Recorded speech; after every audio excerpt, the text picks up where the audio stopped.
Jumpa lagi di Garuda Update. Assalamualaikum warahmatullahi wabarakatuh. Berlangsung dramatis, proses penyerapan pelaku utama dari peristiwa ibu dan anak Subang. Mari simak videonya. Sudah 6 bulan lebih peristiwa ibu dan anak di Subang, dengan meminta korban jiwa Tuti Suhartini dan Amalia Mustika Ratu, saat ini masih terus berlanjut. Saat ini pihak kepolisian memilih strategi untuk tidak terlalu mengekspos perkembangan dari pengungkapan peristiwa di Subang. Hal ini bertujuan juga agar para pelaku tidak dapat membaca pergerakan dari pihak kepolisian dalam mengungkap kasus ini. Seperti yang diketahui bersama, bahwa saat ini pelaku dari peristiwa di Subang ini senantiasa mengikuti perkembangan peristiwa Subang ini, baik lewat YouTube maupun lewat media-media lainnya. Untuk membaca situasi dan juga kondisi demi melancarkan strategi berikutnya, agar peristiwa di Subang ini terungkap jelas oleh pihak kepolisian. Pihak kepolisian tidak mungkin kalah dari para pelaku, maka dari itu pihak kepolisian Subang saat ini yang dipimpin langsung oleh Polda Jabar, Irjen Pol Suntana, memilih melakukan penangkapan dari pelaku dengan cara yang senyap, di mana pihak kepolisian memilih menunggu kelengahan dan juga kelalaian dari pelaku, lalu melakukan penyergapan.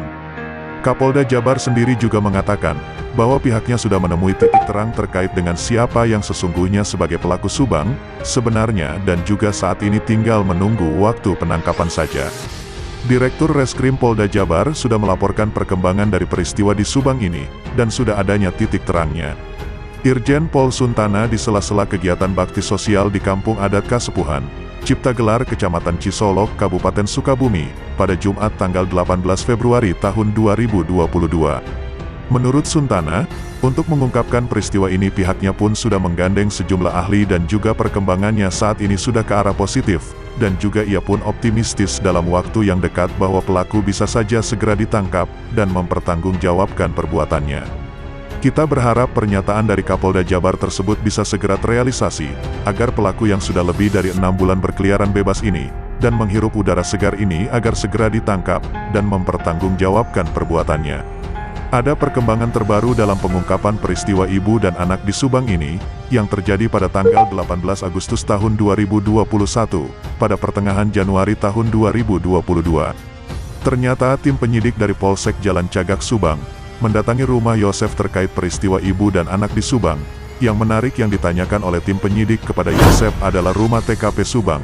Hal itu pun memunculkan analisa, apakah tersangka atau juga eksekutor peristiwa di Subang ini bersembunyi di atap, dan apakah 3 sosok tamu yang bertamu ke TKP di malam sebelum kejadian, terlibat dalam peristiwa di Subang ini.